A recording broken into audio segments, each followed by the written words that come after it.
Hello everybody and welcome to the final episode of the ARPG series where we're going to be showing you how to make this title screen as a nice way to kind of put a little ribbon on the game. Have a nice title screen that press any key and it disappears, and we're able to select and load from any of our 3 save slots. So let's start by bringing in the sprites we're going to need for this. The first one is going to be S menu player, I think I called it. So I'm looking for S menu player, strip 8 over here.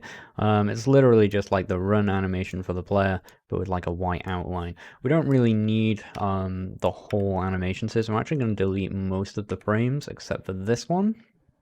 I'm going to drag the origin point to be like roughly, not quite, like you can start from middle center and then just sort of drag down. So we get it kind of like in the center of the kind of the sprite itself. And that will do nicely. And I'm just going to call this S menu player. Then the second sprite we're going to bring in is S title underscore strip 2 here. And we're going to call it that S title. All right. And what this sprite is, you can see it's Alulu's Adventure, a GameMaker tutorial. That's going to be kind of our menu screen like image that's going to go sit over the top of a background. And then we've also got this press any keyframe that we're going to use and sort of like flash at the bottom. Okay, obviously we're not animating this, we're just using it as a place to store 2 similar sized sprites. The reason we've done it like this as well, I'm leaving the origin in the top left here, and it's a 320 by 180 image, which is the size of our screen, right? So what this means is that we can design the sprite with an origin of 0, 0 in mind, and it allows us to very visually position where where this is going to look in regards to our screen. Like the outline here just is our screen, right? So that's why I was able to put this just right in the center bottom here, and I know exactly where it's going to be on our screen if we just draw it at 0, 0. Okay, very useful way to use the origin there for this kind of thing. Don't worry about the excess like space around the edge, like that doesn't get wasted, because when GameMaker makes the texture page, by default you can change its behavior, but by default it's going to trim away all of that excess space, so you're not like using up any extra memory or anything like that. It's a very useful way to do these kind of things. Next we're going to actually make the title screen room, so I'm going to right click in rooms, create room, call it R title. Makes sense, right? In fact, no, what I'm going to do, I'm going to delete that. I'm actually going to duplicate our river and call that our title. Because what I want to do is I want to create a kind of background for the title screen that's sort of an area from the game. And I'm going to use just sort of this area at the top where we actually have the cave. So just by duplicating this, we can just sort of get rid of most of the other elements. Like if I go to instances, select all of this and just hit delete, all this and hit delete. And get rid of the player, get rid of the boulder as well, just in case. And we can actually leave the slime there and the collision thing, and that'll just make a nice interesting thing, like a slime just meandering about on the title screen. Might look kind of cute. And then I'm going to reduce the height of the room down to 180, and this will be our title screen room now. Oh, and of course the other thing is probably get rid of that transition thing as well. Doesn't really matter, I guess, but like just make sure, we don't need it, so we may as well get rid of it. Next, we want to make sure when we start the game we actually go to that particular room in the game. So I'm going to press Control T and type macros to give our macros script back up. And as you can see here, we have this room start thing that tells us which room we're going to go to. I'm going to change it from our village to be our title. Now, if we run the game really quick, we should see that we go to that room first of all, and it's all good. We have no players, so we can't meaningfully interact with anything. But you'll notice our UI is showing as well, because our UI is always showing, and we don't want to show that when we're in the title screen specifically. So if I close that, Control T, I'm going to type OUI, come to here, and just in the end step, I'm going to type either at the bottom or at the top. Actually, we'll put it right at the top, up here.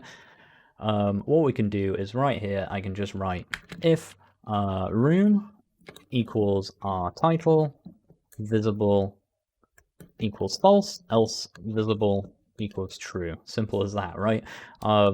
So like in a way you could say like, oh, that might get messy if there's lots of rooms, but it's not really too bad as long as, you know, since this is a persistent object and it's everywhere in the game, we do need to in some way specify what rooms to show it and what rooms to not. And the simplest way to do that is just check if the room equals a room you don't want to show it, make it invisible. Otherwise, make it visible, right?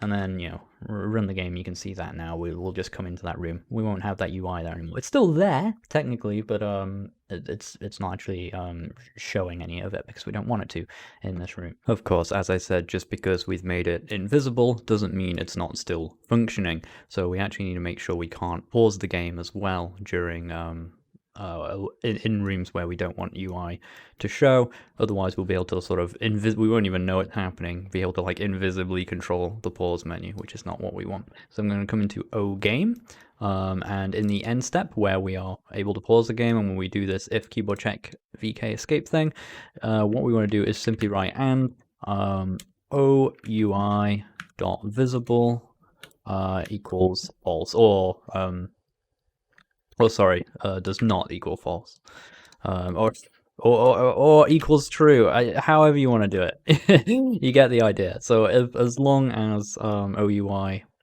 is visible, we're able to pause the game or toggle pause and unpause. We just don't want to be able to do that while this is invisible. And the reason I'm leaning on the visibility of OUI rather than doing the same thing again and checking to see what room we're in is because that means now OUI determines that for us, okay? So we do anything in here that determines whether or not OUI should be visible or not based on the different types of rooms, and then that is essentially get like inherited by this check, right? By checking to see if it's visible or not, we're simultaneously checking whatever rooms we've marked out as not being a place for the UI in the other object, so that we don't have to repeat those checks, okay? So now we have a room in which to actually create like our title screen, right? I'm going to make a new object and call it title screen. And we don't need to give it any kind of like sprite or anything like that. We're just going to go ahead and make the create event for it, okay? And in here, I'm going to write title visible equals 0.0. And the first thing we're going to do is make it so we fade those images in. Our Lulu's Adventure, our title screen images over the top, all right? So create title visible equals 0.0. Then I'm going to add the step event. And in the step event, I'm going to write title visible equals min, open bracket 1, title visible plus 0.01. All right, so we're going to increase it by 0.01 every frame until it hits 1, and we won't go over 1 because it returns the smallest because of min, right? Then we're going to add the draw GUI event. And in here, I'm going to write if title visible is greater than 0, because if it's 0, we don't need to do any drawing or anything. We can just skip over all this because we don't want to draw anything. But if it's over 0, we want to draw something at some kind of visibility. So we're going to do draw underscore sprite s title 0 0. That is, let's scroll down here just so you can see the argument section at the bottom here. So the sprite is s title, subimage 0, x is 0, and the y, however, is going to be minus resolution underscore h, so just like a full screen height above, and then, not a comma, sorry, plus title visible multiplied by resolution h. All right, close bracket, semicolon. So what this will do, because you remember as title, like we can just draw it to 0, 0, and that's it drawing in the correct place. But what I wanted this title screen to do is actually like scroll down onto the screen. So it's going to start off screen and kind of scroll down. We do that by drawing it like a full screen height above 0. So it'll be at negative 180 or 160 or whatever, right? And then we add title visible, which is going to go from 0 to 1 multiplied by the screen height, which will eventually give us minus resolution h plus resolution h, which will give us 0, right? So it'll go from negative 180 all the way down to 0, and then we'll be at 0, 0, and we'll be drawing it on the screen, right? Let's just make this a little bit bigger. Also, though, we want to draw that second frame of S title, that press any key thing. And what I'm going to do is I'm going to set draw set alpha, the transparency.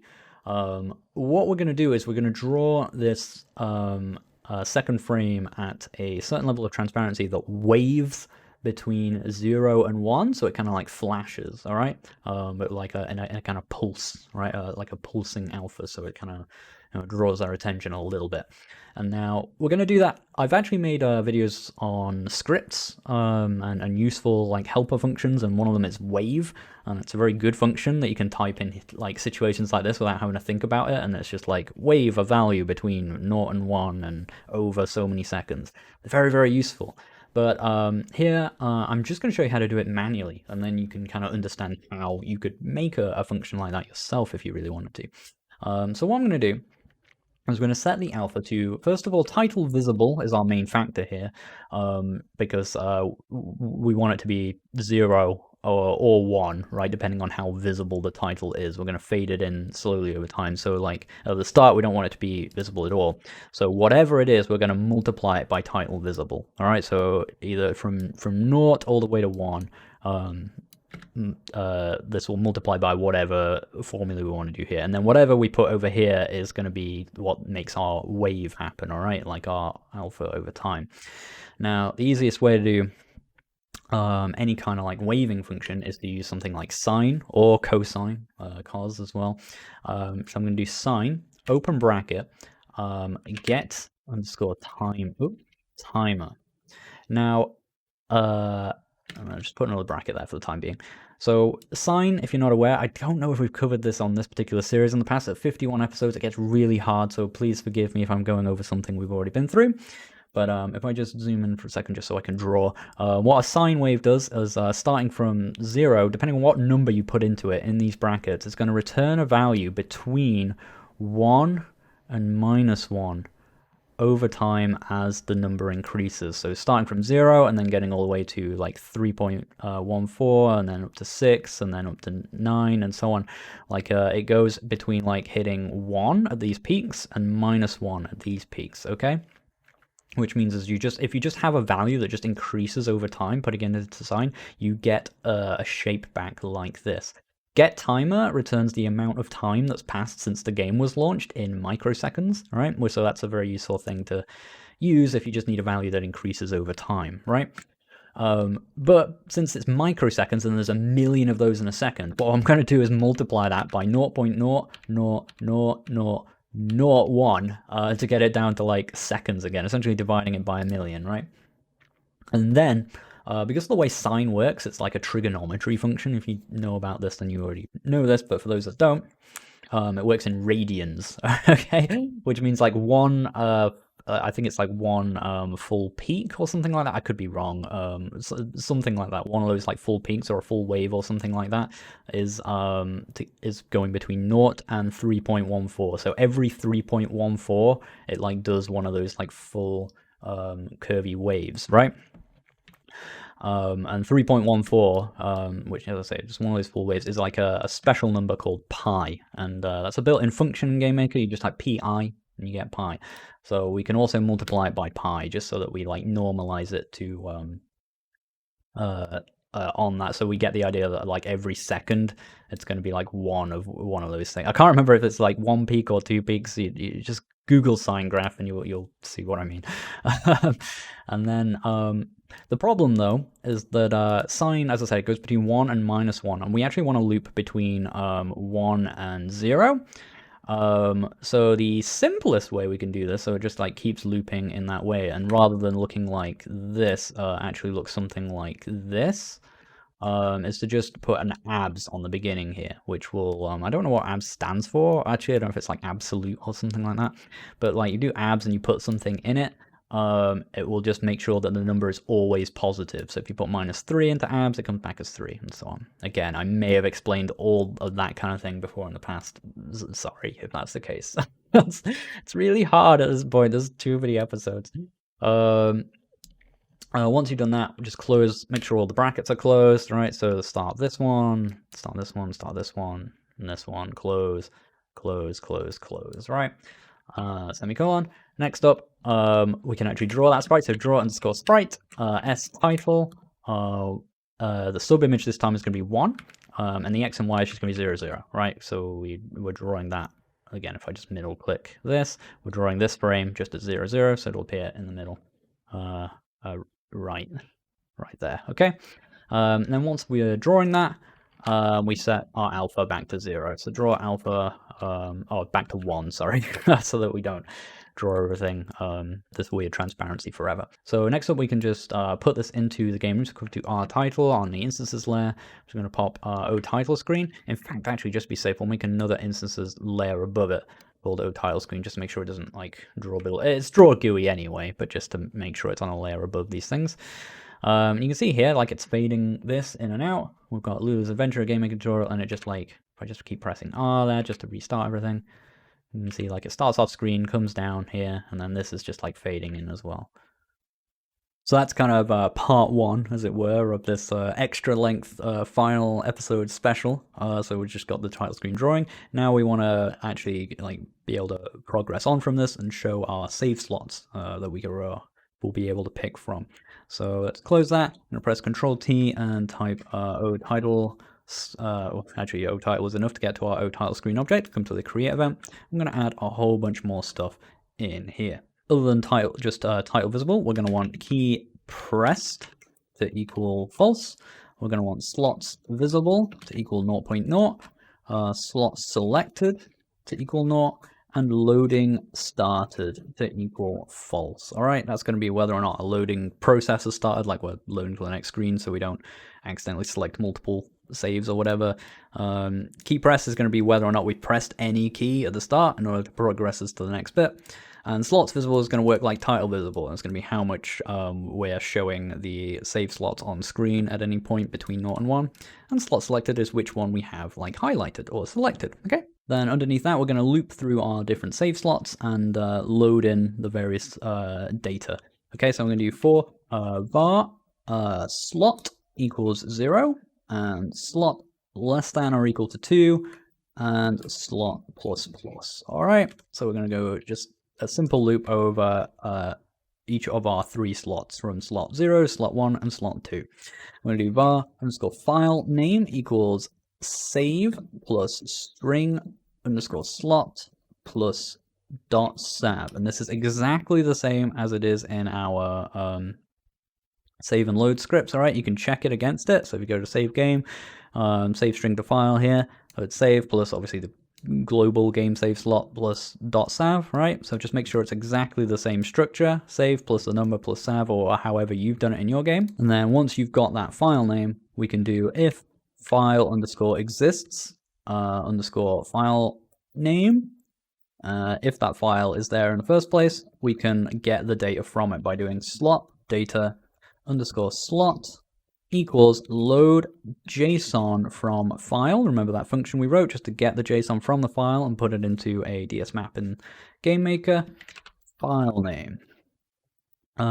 Else slot data underscore slot is going to equal -1, and then we can always check if that equals -1, then we can just show that there's an empty save file there, all right? Whereas if we have the save file, what we want to do is actually get all the data from it, not so that we can immediately load the game or whatever, but just to get the information like what room the player was in, how much health they had, how much money they had, so the player recognizes the save game, and we can show that on the save slot itself. If the player had like entered a name or something, you could show that, all that kind of thing, okay? Then I'm going to come to the step event. And what we want to do is we want to only progress this when we haven't yet pressed the key to progress us onwards. Okay, so I'm going to write if not key pressed. So at the start when we create, it's false. So this is going to happen at the beginning, and we're going to fade in the title screen and all that stuff. But then once we have pressed the key, and once we've made that true, we're going to do title visible equals max 0 title visible minus 0.01. So we're just literally doing the opposite there. So we'll reduce it down towards 0 rather than increasing it towards 1, which will just make that stuff go in reverse. It'll make the title screen float off the top of the screen, and the press any key thing will turn invisible totally. And then we're going to do, well, I'm just going to copy and paste this line where we increase title visible, and we're going to change it from title visible to slots visible. In both places there. So we're going to basically do what we did with this variable, but now to our slots visible variable, okay, and make that, make our slots fade into view. And obviously at the end here, we need to actually check to see if we've pressed the key. So we're going to do if keyboard check pressed, VK any key, and that will literally, doing this will just check to see if we pressed any key on the keyboard. And if that's true, key pressed equals true, right? Then last but not least, we're going to come to the draw GUI event. And underneath this section where we're doing stuff based on if title visible is greater than 0, we can actually just copy that and change it to if slots visible is greater than 0. And if that's the case, we're going to, first of all, set alpha to be whatever slots visible is, so that they like fade in over time, right? And then underneath, we can do draw set alpha 1.0, so we remember to set it back right away. And then in between here is where we're actually going to draw the slots. I'm actually just going to copy and paste this one in. So I'm going to copy it from my script and just get the indenting correctly because it tends to screw that up. So this here that I have highlighted is the bit we just pasted in here, and then I'm going to be going over. Again, we're looping over the 3 slots, and we're going to draw each one as a text box using our text box BG sprite. If I double click on that just to show, we're going to draw the blue bit for each slot, but then the slot we have selected is going to have this one, which is going to have the little white outline on it so we can tell it's selected, right? The X and Y for each one is just basically going to be magic numbers. I've used 160 because that's like halfway into the screen, and then 16 just to give us like a 16 pixel margin down, plus whichever slot this is times 48. Okay, so each one's going to be 48 kind of pixels apart. And then when we get to whichever slot we have selected, we're both going to set the frame of that text box BG. We want it to be 3, which is the 4th image, and we're also going to set we're also going to draw S menu player, or this guy, just offset a little bit from that position. So whatever X we're currently up to and whatever, well, the X stays the same, but whichever Y we're currently up to, plus 24 and minus 32. These are just all magic numbers that just work for me. In theory, there's subtly better ways you can do it, but even a lot of the better ways are still a pain to manage and they take even longer to set up. So we're just keeping it simple, magic numbers. It's fine. Don't be afraid. So we're drawing that as like a cursor next to whichever slot we have. As I say, these numbers might not work for you, but I mean, if you're using the same resolutions as me, they'll be a good starting point. But you just have to play around with them until you get what you want. They're just sort of based on the size of the screen. And then, as I said, we set image to be 2 or 3 based on if this is slot selected. So now when we use our 9slice function, we can draw that text box wherever, and we just put in whichever index we need to based on whether or not this is the selected slot or not. All right, so just drawing an X and Y, and then the second X is just going to be 312, or close. Basically 320 would be the far right of the screen, and I've just given it like an 8 pixel margin, and then whatever Y we're up to plus 48. So each one is 48 pixels tall and 48 pixels apart, so they should sit right next to each other,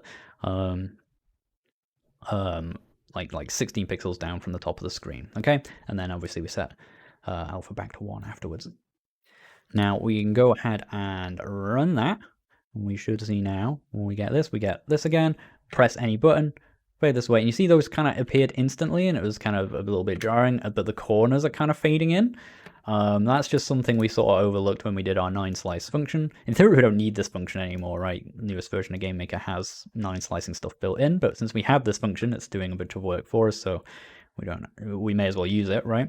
So what you want to do in here is where we put 1 kind of lazily at the end of like draw sprite part ext. If you're using this function, just replace these 1s with draw get alpha.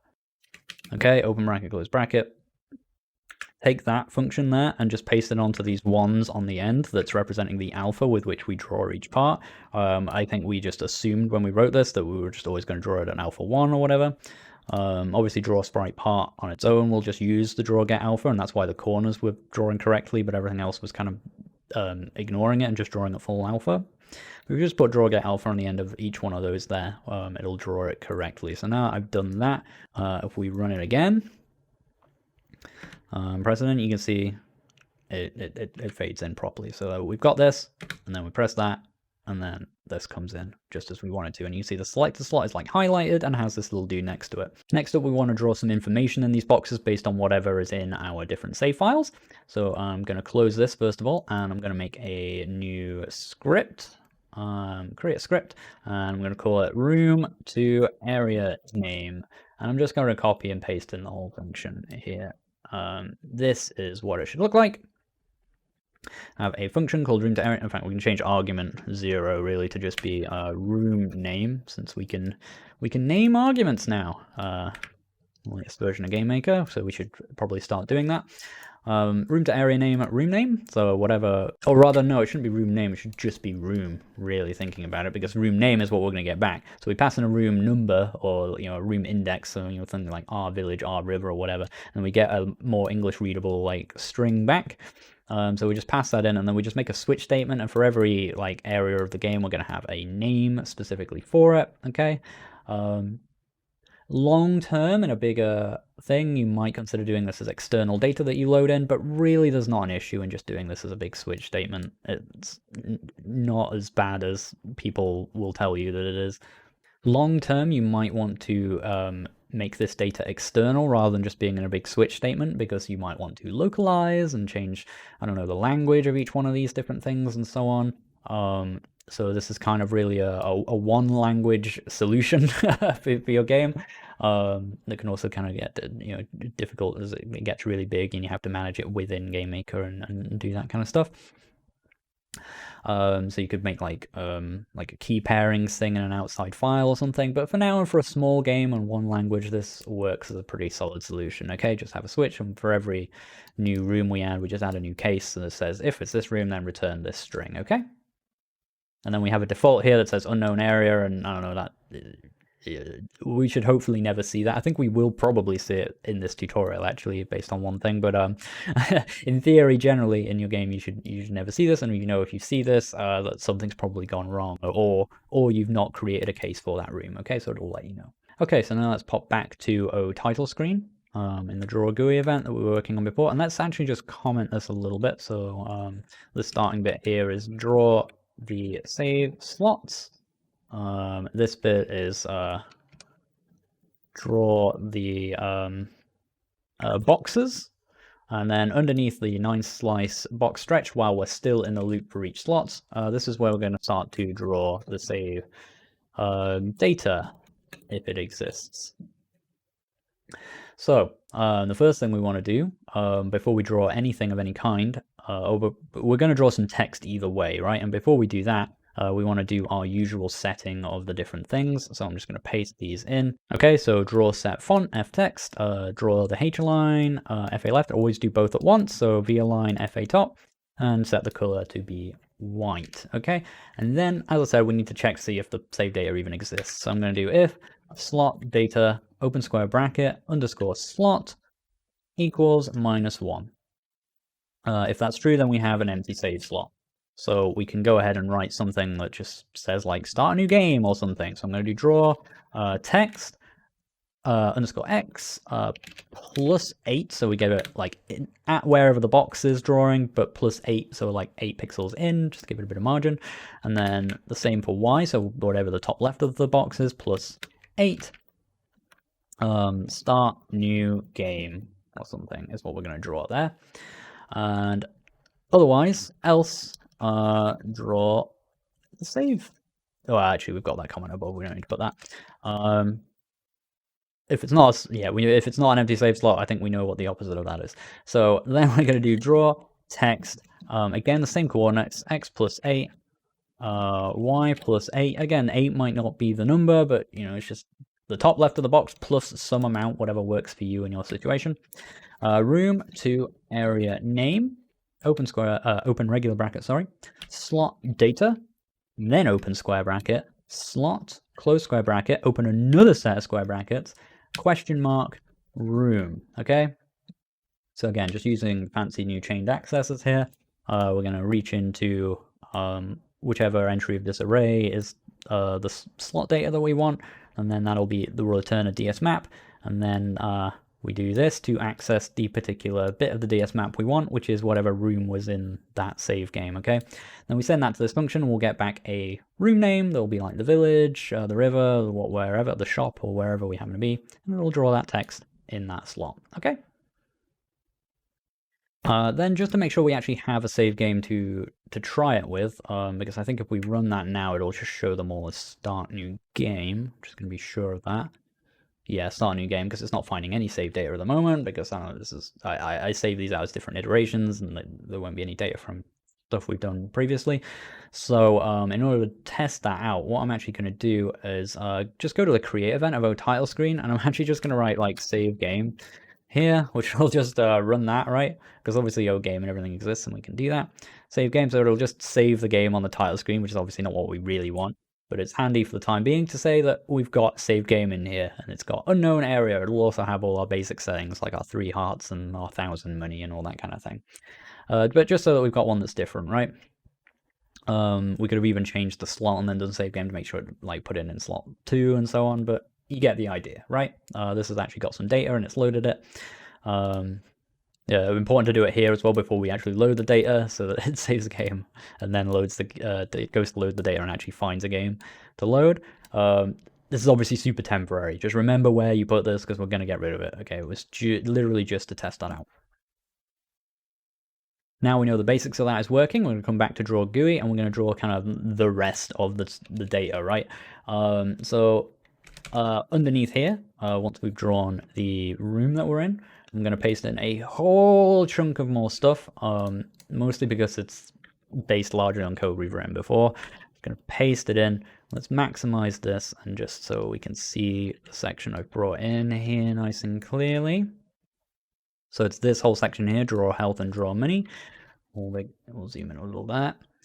Okay, so this is where we were drawing the name of the room, and then we've got a draw health section, and this is basically wholly copied and pasted with just the variable names changed around to get the data from the slot data, player health and player health max, but it's exactly the same as what we do in wherever it is, OUI, when we draw the health of the player. All right, so it's exactly the same as that, like looping through each heart and drawing them for the fractions and all that. I didn't want to go over all of that again. Again, you could argue this is kind of messy, and you should put this in a function, like if you're going to do this draw health thing multiple times, and then you just sort of provide like an X and Y for it, so you can draw it wherever. That is the smarter thing to do, but I didn't want to go through all that, like, oh yeah, and let's put this in a function and redo it, and so on, right? So I'm just copying and pasting the code. But generally speaking, yes, you would want to put this into a function that took in the coordinates, so it would just took in the coordinates and the amount of health, so that we could provide like the health from the different save data, as well as whatever health is currently being used. So you would want to take in player health max, and an X and Y, and then do all of this referencing those coordinates. But for the sake of ease, we're just copying and pasting the code, and we're just changing the coordinates around. Just to be based on the X and Y of wherever this box is and the various margins and so on. You'll have to play around with it, but you get the idea. Okay, we're just drawing that health onto the text box using the data that we get from slot data of whatever slot this is. And then the same again for money. All right, it's based entirely on what we do in OUI, just drawing that coin again. Again, and these numbers are a little bit weird and offset because like the coin, different origin and so on. This is why doing UI stuff in GameMaker is horrible, because there's not really a lot of good ways to do it without like writing a whole library. People have made some good libraries and things for handling it, but generally speaking, it's quite tricky to do, because you just a lot of the time the best way is to just put numbers in and try them out, which is frustrating, but it just is how it is. And yeah, we're just drawing that text slot data slot, getting player money out and drawing that in there. So we can just run that now, having pasted all that in. This comes up, press that, goes away. We see unknown area, 1,000 money, 3 hearts. Okay. Now, before we carry on, I am going to get rid of that save game thing in create, because like we've seen it's working okay. And then I'm also going to just get a folder open, go to app data, right? Local, and then whatever the name of your project is. So you can see mine is currently ARPG_final R, because it's final episode and R for recording. Just find that in your local app data folder, and you should see your save files. Okay, and we've got save 0 here created from before. I'm just going to delete that, okay, because it's kind of a dodgy save in an unknown area, so we can just get rid of that so that we don't have it going forwards. Now let's come to the step event, and underneath this section here, Oh, actually, in between this section, we'll put the any key thing at the bottom still. That's fairly important. I'm just going to copy and paste another huge chunk in, and we'll just go over it, all right? Let's zoom out a little. Yeah, I always put in the space and then remember that the pasting just gives you the space anyway. I don't know why I still do that after like 20 years or whatever. But anyway, this section here is what we've just pasted in. We'll zoom in a little bit actually, and nice, so you can see it all.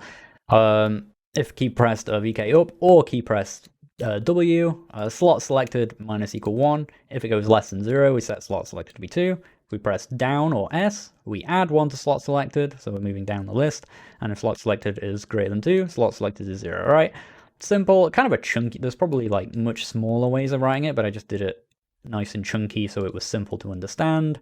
If you press the key, increment the variable. If that variable goes over the edge, wrap it around, okay? And then the same in the other direction. Right, really, really simple way to just do wrapping around, selecting different elements of a menu. Then underneath that, we check to see if we pressed enter or spacebar. I figure either of those are decent confirmation buttons that the player is likely to just try on a whim, right? And also though, key pressed is a thing. So we've pressed any key. So we're past that stage where we're just showing the title screen on the press any key bit. And also loading started is not true, all right? If that's all the case, then we set global game save slot to be whichever slot we have selected, and we try and load the game, okay? And you remember when we wrote the load game script, we set it up so that it would return true if it worked and we started a room transition to actually load into that room, and it would return false if there was no save in that slot. Okay, so now we can make use of that by doing if not load game and that. So like it's going to do that function, and then it'll return true or false, and that'll make the condition for this if statement, all right? So that is to say we're checking to see if load game comes back false, and if it does come back false, we'll do whatever is in here. And whatever is in here is doing room transition, transtype slide to our village. So it's just starting the game essentially, because when we start the game up in the first place, OGame already sets our globals to whatever they should be for a new game. We get 3 hearts, we get whatever our starting money and equipment is, etc, etc. So we're already ready to start a new game. We just actually have to go to the starting room, okay? So if there is no game to load, then we just, we've set the save slot appropriately, we just go to that room and we just start a game from there. And then we set loading started to equal true so that we can't press this button again while the transition is happening, okay? Now, before we test all this out, because we're actually done with the code, we're going to quickly go to player and change back this this sort of testing stuff we had for the save game, okay? So get rid of our sort of manual load button, and then we're going to change key press F2. We're going to go right click that and go to change event and change that back to room start. Okay, so it just saves at the start of every room. Save that and then run that. We'll just test that now. We'll get our title screen. Lose Adventure GameMaker Studio, press any key. Got a bunch of empty save slots. We'll start in the middle one. So we've got a game here with our, we probably want to change that back as well, our 1,000 money, but we'll do that in a second. We'll get some more money, 1,006, 1,007, we'll just come through to here, we'll just take a little bit of damage, and it'll save at the start of that room, but we can also save, you remember, by just going to pause and going to like save and quit. We'll come back to here, press any key, and you see here, we've saved and quit, and we've got the river, which is where we were, 1,007 money, 2 hearts, 1 missing. All right, and that's our game. If we go back for there, it'll come back at the start of this room with a heart missing, and everything loaded in correctly. Okay, do the same thing, save and quit. That's good. It's all there. We can start a new game here. I don't know. Maybe we can go into this room, save and quit. Back here, and it saved it, right? So we've got different save slots, and we can load either one. Go back to the river, save and quit, come back to here, go back to the shop, save game. It's all working. We've got multiple save slots, and yeah, it feels really weird to be at this point, but we are done. We made a whole dang video game. There's things that are missing, sure, and it's not like, it's not it's built to be a tutorial, you know. We build it to just cover everything in a minimal way, so we have like a basic shop and basic items and that kind of thing. I think we were going to cover that at some point as well, when we were, like, making the transition. There's little things like that that we will try and cover if we can at some point in the future, just little cleanup things here and there. But if you've been following along and learning and growing with this series, and hopefully doing more than just this tutorial, you know, you've been reading the manual, you've been practicing. Honestly, all the little rough around the edges things that maybe we haven't covered perfectly, you're probably well equipped to cover now, okay? We've done 51 episodes, we've covered a whole lot of stuff. We have a character, he moves around, we've got a cool screen shape, we've got rolling, we've got different items that you can like equip and use that do different specific things, we've got bombs, we've got characters you can talk to, quests like dialogue that you can split between, these signposts that you can read, and that can otherwise, we've got this like entity system that allows you to like flag things, different things, grass you can cut, items that drop. We've got enemies that like chase after you in different aggro states. We've got different types of enemies. We've got those bats going on. We've got little shadows that pop out of things. We've got rocks you can pick up. We've done a lot, right? Like, it's not exhaustive. There's going to be things people think we need to do now. It's like, oh, it's an RPG. No RPG is complete without X, Y, Z. And there are features even I thought like, oh, we kind of miss. It would have been good to do this sort of thing, but it's time for me to move on. We've been doing this for a very, very long time now. So I'm sorry if there was something I said like, oh, we'll cover this later, and maybe I didn't, maybe I forgot or something like that. And I'm not closing the door entirely on, like, I don't know, if we get a lot of, I mean, there will be loads of bugs and stuff, I'm sure, but like if we get a few that like loads of people are really struggling with, or like, we just get a whole bunch of them that we've isolated and we can fix in one nice episode, or if there's a feature people just really, really want to see, like my patrons are like, hey, could you do this for the action RPG? That'd be really cool. I'm not saying we won't ever do that. Like for completion's sake, you're just wrapping a couple of things up. For example, we never put sound in this game at all. I figure people probably know how to do that at this point, but if you don't, then, like, you know, maybe we could explore that. And there's little things like me. A thing I thought of was like the fact that you can't delete a save file from here. Like, if that's, I think you could probably work that out now, but if you can't, maybe we can cover that. Let me know in the comments if you really, really want to see that kind of thing. But, you know, you see the views as much as I do. You know, it's 51 episodes in, and it's not really worth anyone's time, I think, at this point, for me to be going over little things just for the sake of, like, a very small number of people who really want it. So it'd have to be something people really wanted to see. Otherwise, what I'm going to be moving on to is doing different content. So obviously still, you know, GameMaker tutorials and that kind of thing. But we're going to focus more on smaller, more isolated topics that I can really get into and explain in a very clean way. We've had to get quite messy towards the end here. How many times have I said in these last few episodes, this approach can be a little bit messy and we should do this instead?